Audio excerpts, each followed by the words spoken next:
प्रभु, मेरे त्रिकालदर्शी, मेरे कैलाशी, मेरे अविनाशी, मेरे शंकर, करुणा करने वाले दातार, दयालु, मेरे शिव एक ऐसे हैं कि घर की नारी, घर की स्त्री दूसरों के लिए मांग रही है, फिर भी मेरे शंकर उस पर कृपा कर कर उसका कल्याण कर रहे हैं। वो मांग खुद के लिए नहीं रही है, वो स्वयं के लिए नहीं मांग रही, और स्वयं के लिए मांग नहीं रही है तो भी भगवान सबसे पहले उसी का कल्याण कर रहे हैं जो दूसरे का सुख मांग रहे हैं। और ये संसार की रीति है। भारत की भूमि पर जन्म लेने वाला एक सनातनी, भारत की भूमि पर जन्म लेने वाला एक सनातनी हमेशा सर्वे भवन्तु सुखी, सबकी कामना करता है कि सब सुखी रहे।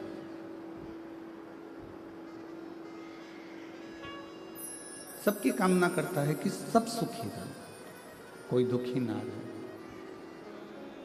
और सुखी रहे संसार में, दुखिया रहे ना कोई, ये अभिलाषा मेरी है, सो प्रभु पूर्ण हो।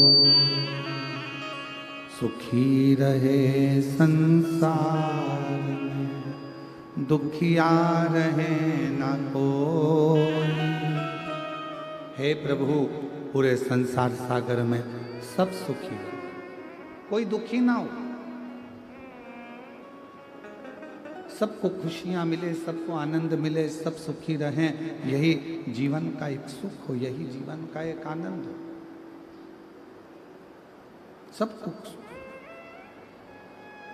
शिव महापुराण की कथा कर रही है, भगवान शंकर का चरित्र कह रहा है, शिव तत्व कह रहा है। शंकर भगवान की कथा कहती है कि मन साफ कर लेना मतलब शिव को अपने भीतर उतार लेना। भगवान शंकर को अपने भीतर प्रवेश करा देना, भगवान शिव को अपने भीतर उतार लेना। यदि मन साफ है तो, अगर मन क्लीन है तो मन साफ। और शंभु शरण मांगू घड़ी रे घड़ी, दुख काटो दया करीन दर्शन आपो। शंभु शरण मांगू घड़ी रे दुख काटो दया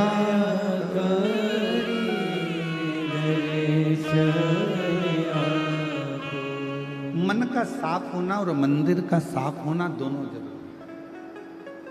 माता जी ने प्रश्न करा कि आपकी कथा में स्त्रियां ज्यादा जाती हैं, हम उनसे कहेंगे कि नारी मंदिर भी ज्यादा जाती है, नारी व्रत भी ज्यादा करती है, नारी के बराबर दुनिया में कोई तप नहीं कर सकता। तप। और आज भी फिर निवेदन करूंगा, आज भी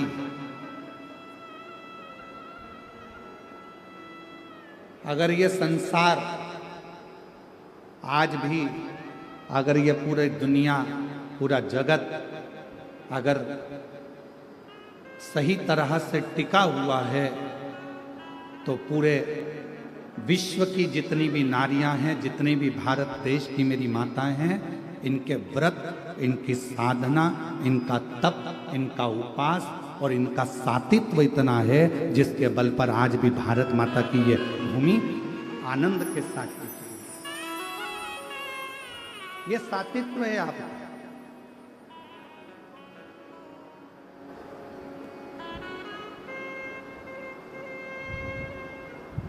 ये आपके घरों का संस्कार है।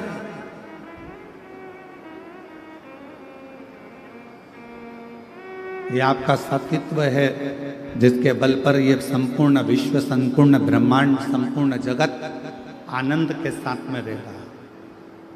विष्णु पुराण में एक बात लिखी है, हमारा निवेदन रहेगा कभी मिल जाए गीता प्रेस गोरखपुर की विष्णु पुराण तो उसको पढ़िएगा।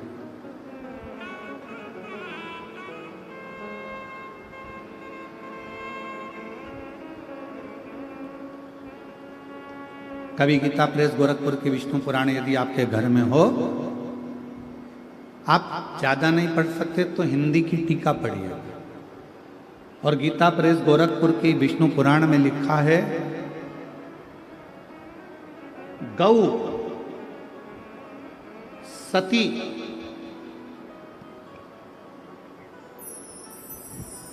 एक गौ माता और एक सती नारी जब तक पृथ्वी पर है तब तक पृथ्वी पर अकाल नहीं पड़ सकता।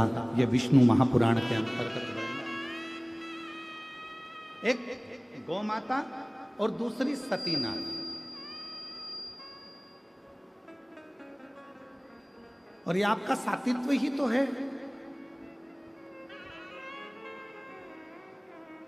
ये मेरी जीजियों, कोई भी घर में त्योहार आता है तो सबसे पहले पति कोई तैयारी नहीं करता, घर का बेटा कोई तैयारी नहीं करता, घर की बेटी, घर की माँ, घर की स्त्री, घर की सास, घर की बूढ़ी माँ, घर की बहुएं, बेटियां तैयारी करती हैं। सात्विकता है। विष्णु पुराण कहती है गौ माता और दूसरी सती नारी जब तक पृथ्वी पर है, जब तक गौ माता और सती नारी जब तक पृथ्वी पर है तब तक ये पूरा ब्रह्मांड श्रेष्ठता में चल रहा है और कोई भूखा नहीं रह सकता, कोई भूखा नहीं रह सकता, वो श्रेष्ठता में भूखा नहीं। शिव कथा कह रही है, भगवान शंकर का संवाद कर रहा है, शिव महापुराण की कथा कर रही है। मन को साफ रखिए, मन को पवित्र रखिए। और तुम आना भोले बाबा, तुम आना भोले बाबा, मेरे मकान में तेरा डमरू डम डम बाजे सारे जहां। भगवान शंकर कौन से मकान में आप बुला रहे हो? भगवान शिव को किस मकान में निमंत्रण दे रहे हो? तो शिव महापुराण की कथा कहती है, ये गारे का, ईंट का, सीमेंट का, लोहे का बना मकान नहीं। हम किस मकान में? तो कहा मेरे मन के मकान में। तुम आना भोले बाबा, मेरे मकान में तेरा डमरू डम डम बाजे सारे जहान। बाबा मेरे मन के मकान में आप आना। और किसको लेके आना? तुम गणपति को लाना, संग रिद्धि सिद्धि लाना, मेरे मकान में तेरा डमरू डम डम बाजे सारे जहान। आप गणपति मतलब बुद्धि को लेकर मेरे हृदय में प्रवेश करना, आप रिद्धि सिद्धि मतलब संस्कारों को लेकर मेरे हृदय में प्रवेश करना। ये मेरा मन रूपी जो मंदिर है, मकान है, इसके अंदर आप प्रवेश करें, इसके अंदर।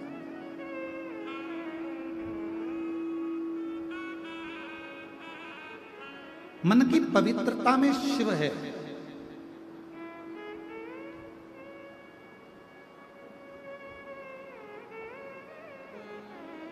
एक कितना सुंदर चरित्र आता है।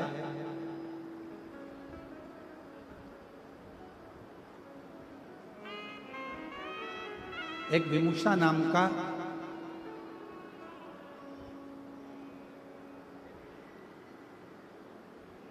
साधारण सा एक मानव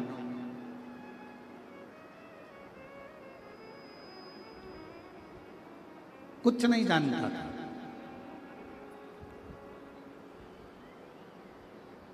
और विमुषा का जो शरीर था, पूरा की पूरा शरीर बेकार सा था। पूरा शरीर। पर विमुषा शिव का बड़ा भगत था। और जितनी मेरी जीजियां बेटी हैं, जीजा बेटे हैं, बेटी बेटियां, माताएं, मेरे भाई बहन जो बेटे हैं, बड़े सावधानी से सुनना इस कथा। विमुषा एक साधारण सा मनुष्य, दिखने में सुंदर नहीं था विमुषा। शरीर का रंग पूरा काला था, नेत्र भी बड़े विकराल लाल लाल भयंकर से थे, दांत बहुत काले से थे, शरीर पूरा बेकार से। जब उसका जन्म हुआ और विमुषा का जन्म हुआ तो उसके माता पिता ने सोचा कि इतना भयंकर बालक पैदा हुआ है, ये रहेगा, लोग क्या कहेंगे, इस बालक को वन में जंगल में उसको छोड़ दिया गया। और विमुषा को जंगल में छोड़ दिया गया। पर कोई पूर्व जन्म के संस्कार विमुषा के रहे होंगे। हम पहले भी कथा में कहे, कोई पिछले जन्म के अच्छे कर्म मुझे बाबा तेरा साथ मिला, कोई पिछले जन्म के अच्छे कर्म मुझे बाबा तेरा साथ मिला। विमुषा का कोई पिछले जन्म का कोई अच्छा कर्म होगा। शरीर बेकार था, शरीर पूर्ण तरह से आड़ा टेढ़ा बेकार विकलांग सा, शरीर काला सा, नेत्र बड़े, दांत काले टूटे, बड़ा विकराल सा उसका शरीर था। पर विमुषा शिव का बड़ा भक्त, शंकर की बड़ी आराधना करता था।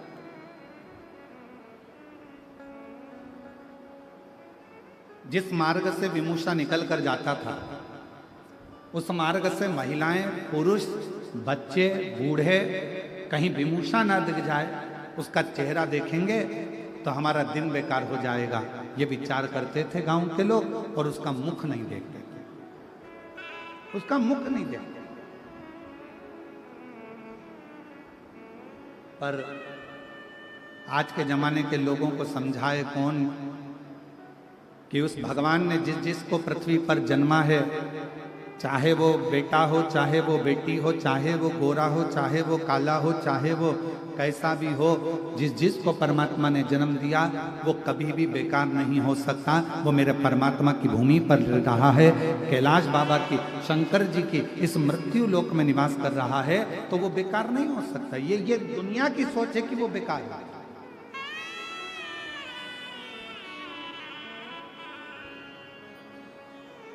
विमुषा जहां से निकलता सब हट जाते, कोई उसको देखता नहीं। लोगों को लगता है इसका मुख देखेंगे दिन बेकार चले जाएगा, इसका मुख का दर्शन करेंगे दिन बेकार चले जाएगा, सोचते।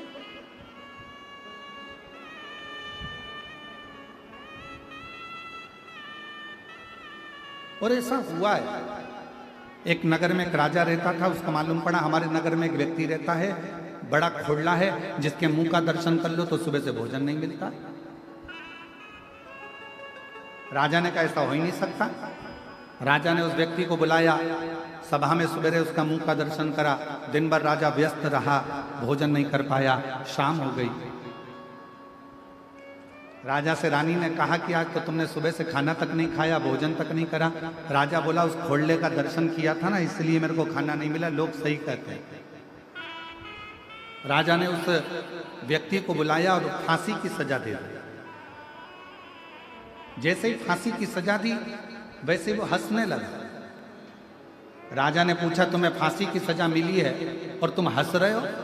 राजा ने जैसे ही पूछा तो उस व्यक्ति ने कहा महाराज तुम मुझे फांसी की सजा इसलिए दे रहे हो क्योंकि मेरा सुबह से मुंह देखा तो तुम्हें भोजन नहीं मिला। तुम कहते हो कि मैं खोड़ला हूं, पर सत्य मायने में तो राजा तेरे से बड़ा कोई खोड़ला नहीं होगा कि तेरा सुबह से मुंह देखा तो मुझे आज फांसी की सजा मिल रही है। मुझे आज फांसी की सजा मिल रही है, ये तेरे ऊपर निर्भर करता है, हमारी बुद्धि पर निर्भर करता है, हम किसको क्या कह रहे हैं, हम किसमें क्या देख रहे हैं। विमुषा शिव जी का भक्त था, पर बच्चे उसके पास नहीं जाते, स्त्रियां उसका मुंह नहीं देखती, गांव के लोग उसको नहीं देखते। जिस मार्ग से विमुषा निकल कर जाता उस मार्ग को लोग खाली कर देते। फिर भी विमूषा आनंद में रहते। हम तो बाबा के भरोसे चलते हैं, हम तो बाबा के भरोसे चलते हैं। ये दुनिया वाले जलते हैं, ये दुनिया वाले जलते हैं, डमरू वाले के भरोसे चलते हैं, काशी वाले के भरोसे चलते हैं, ओ गणदानी के भरोसे चलते हैं। विमूषा जिस मार्ग से निकलता लोग रास्ता छोड़ देते, मुख नहीं देखते, गांव के लोग बड़ा आश्चर्य करते, विमूषा की ओर कोई जाता नहीं। अब जरा विचार करना, इतना गंदा रहने वाला, इतना गंदा दिखने वाला विमूषा शिव जी के मंदिर में सेवा करता, आनंद में उसका शरीर कई जगह से आड़ा टेढ़ा था, फिर भी शंकर की आराधना करता। और एक दिन ऐसा आया कि मेरे देव अधिदेव महादेव प्रसन्न होकर उसके सामने खड़े हो गए। खड़े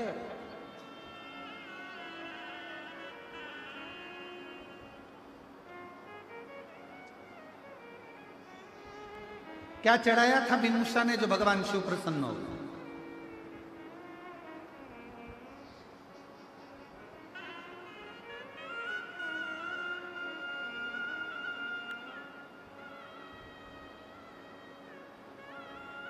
अरहर की पत्तियां। क्या चढ़ाया था? जम के बोलो जरा। अरहर की पत्तियां।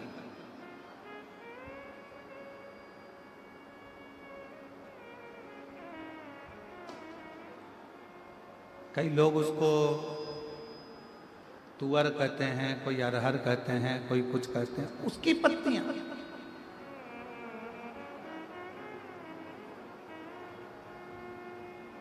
और निवेदन है, कई लोग कथा सुनेंगे तो बैठकर हो सकता है कि कथा में से कुछ ना कुछ छांटें और कहें, अब बताओ गुरुजी ने कह दिया कि अरहर की पत्ती भी शिव जी पे चढ़ती है।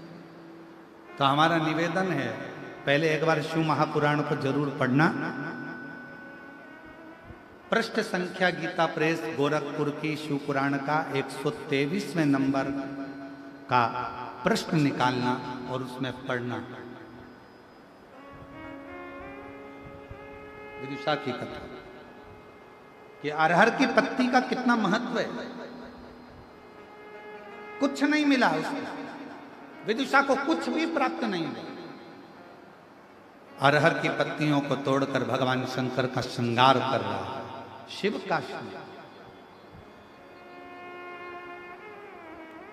और कितना भोला है मेरा शंकर। ए मेरी जीजियों, तुम्हारे पास चढ़ाने के लिए बेलपत्र नहीं है, आँख का पुष्प नहीं है, धतूरा नहीं है, तुम्हारे पास कनेर का फूल नहीं है, तुम्हारे पास जल नहीं है, तुम्हारे पास कोई वस्तु नहीं है, तो शिव महापुराण की कथा कहती है, मंदिर जाते समय रास्ते में कोई पौधा, कोई पेड़ मिल जाए तो उसकी भी पत्ती तोड़कर तुम शंकर जी को चढ़ाओगे तो भी शिव प्रसन्न हो जाता है, मेरा औघड़दानी प्रसन्न हो जाता है। मेरे शंकर भगवान को प्रसन्न करना बहुत सरल है।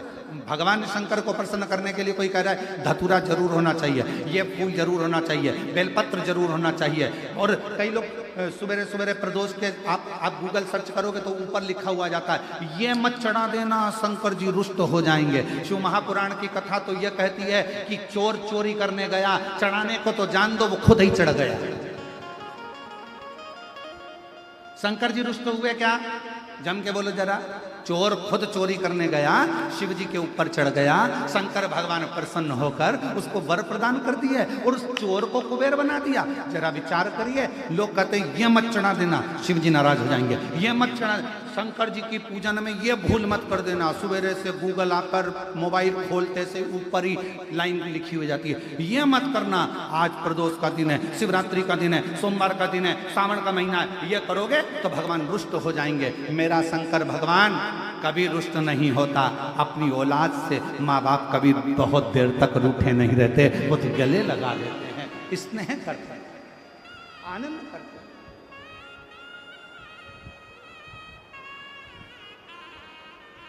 ये दुनिया के लोगों ने तुम्हें डराने के लिए बहुत कुछ कर रखा है, ऐसा करोगे तो ऐसा हो जाएगा, ये मत करना, वो मत करना, शंकर जी की पूजन मत करना तो शिव जी पे चढ़ा जल मत, शिव जी पे बेलपत्र मत चढ़ाना तो ये मत खाना, तो ऐसा मत खाना तो वैसा। ये केवल भ्रम उत्पन्न कर, केवल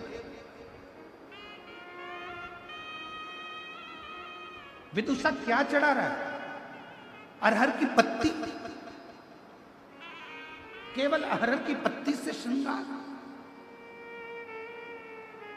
और श्रावण के महीने में आज पवित्र शिव महापुराण की कथा जो बोलबम समिति करा रही है, कथा के अध्यक्ष श्री दया सिंह जी प्रदेश अध्यक्ष इस कथा को जो लाभान्वित करा रहे हैं, इस पवित्र कथा में एक बात कहना चाहेंगे और बड़े सावधानी से सुनिएगा कि आपके पास में शिव जी को चढ़ाने के लिए यदि कुछ भी नहीं है, किसी भी पेड़ की पत्तियां, अब देखो यहाँ पर जो ये दया सिंह जी ने जो ये स्टेज बनाया, इसमें ये पेड़ लगा दिए उनने।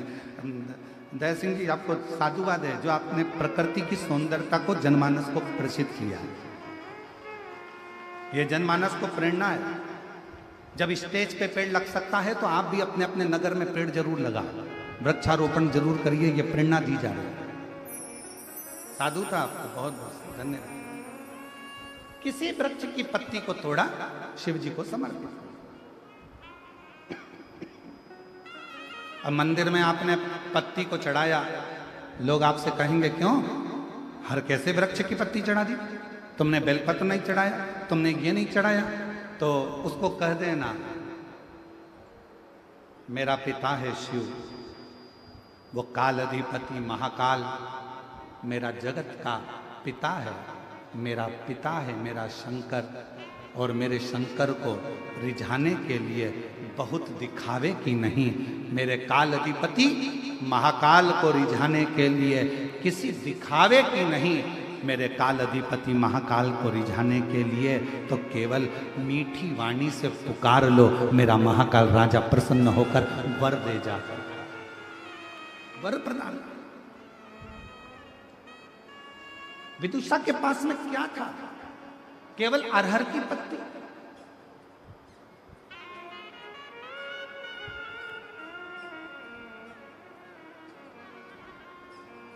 एक बेल पत्र में लाया, चरणों में तेरे अर्पण के लिए, एक बेल पत्र में लाया हो, चरणों में तेरे अर्पण के लिए, बड़ी दूर से चल कर आया हूँ, बड़ी दूर से चल कर आया हूँ, मेरे बाबा तेरे दर्शन के लिए, मेरे भोले तेरे दर्शन के लिए, एक बेल पत्र में लाया हो, एक बेल पत्र में लाया हो,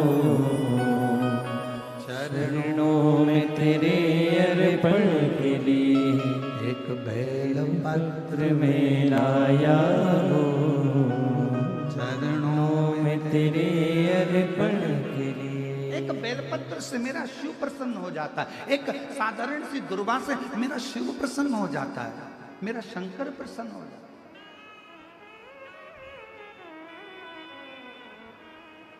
और कितना, एक बहन ने पत्र में लिखा है,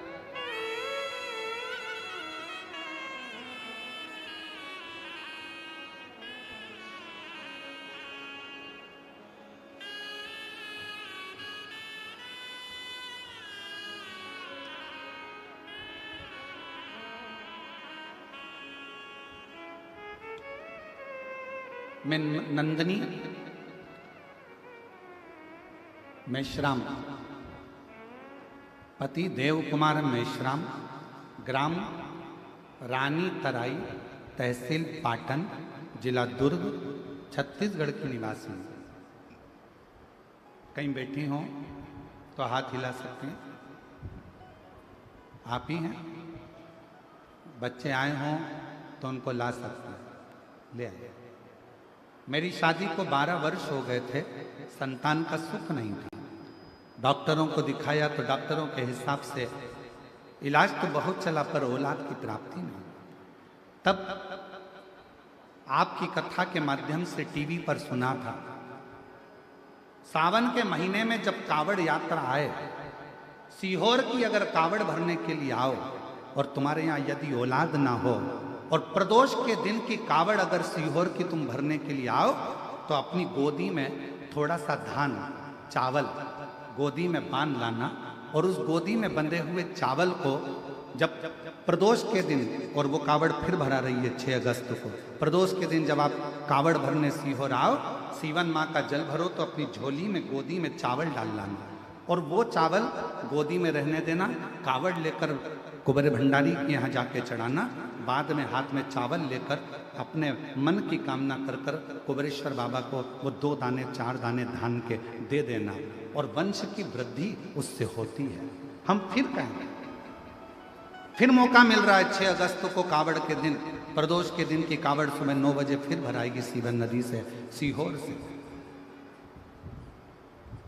गुरुदेव, हम नहीं जानते थे कि कावड़ का इतना महत्व होता है। हमने पशुपति व्रत करे, सोमवार का व्रत करा, डॉक्टरों से भी दिखवाया पर कोई योग नहीं सामने आया। सफेद आंकड़े की जड़ का प्रयोग करा, फिर हम बाबा को कावड़ चढ़ाए और धान का गोदी में लेकर प्रयोग करा। गुरुदेव, बाबा की ऐसी कृपा हो गई, मेरी पत्नी ने मुझसे कहा था कि थोड़ा सा चावल लेकर चलना। हम बाबा की कृपा से बाबा को 2 दाने चावल के हमने क्या समर्पित करे। मेरे बाबा ने 15/10/2024 को मेरे घर में 2 पुत्र रत्न की प्राप्ति हो गई। मैं बाबा को यहाँ प्रणाम करने के लिए, एक नहीं, मेरे बाबा ने मुझे 2 दिए। अब अगला पत्र देखिए। मेरा नाम अनीता नेताम, पति अरुण नेताम, शिवपुरी जामुल का निवासी हूँ। गुरुजी, मैं भोलेनाथ जी का क्या वर्णन करूँ। हमारे घर में 12 साल तक, पत्र को आप लोग LED पर पढ़ सकते हैं, 12 साल तक संतान का सुख नहीं था। एक दिन हमारे पड़ोस वाली दीदी ने आपकी कथा के बारे में बताया, तब से मैं आपका शिव कथा सुनना शुरू किया। सफ़ेद आंकड़े की जड़ का प्रयोग करा, 3 बार पशुपति व्रत किया पर भी लाभ नहीं मिला। तब गुरुजी थोड़ा मेरा विश्वास डगमगा गया। फिर भी मैंने भोलेनाथ की चौखट नहीं छोड़ी। गुरुजी, आप कथा में हर बार कहते हो कि भोलेनाथ पर विश्वास हमेशा रखना। गुरुजी, मैं रोज शिवालय जाती हूँ, शिवालय को झाड़ू पोछा और छोटी छोटी उपाय करती हूँ। फिर आपने कहा सावन में कावड़ यात्रा वाला जो उपाय बताया था कि अपने झोली में धान रखकर संतान की कामना कर कर सीहोर की कावड़ भरना, हमने वही किया और बाबा की कृपा से ऐसी बाबा ने कृपा कर दी कि 12 साल के बाद मेरे घर संतान की प्राप्ति हो गई। मैं बाबा को यहाँ प्रणाम करने के लिए आया। ये शिव तत्व है।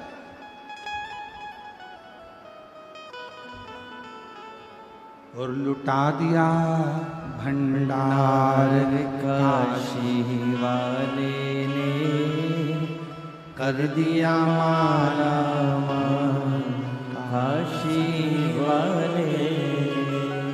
जो जैसी भावना लाया वो वैसा ही फल पाया। जो जैसी भावना लाया वो ऐसा ही फल पाया।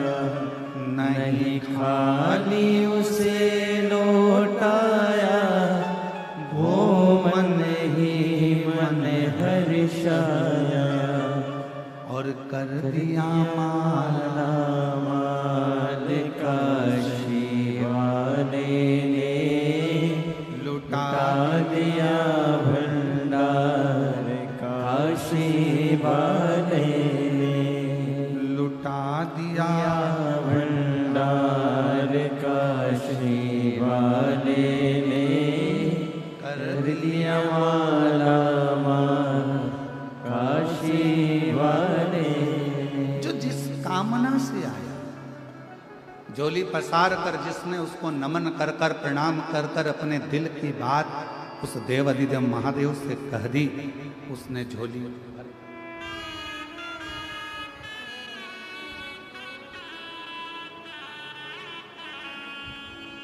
जो जैसी बात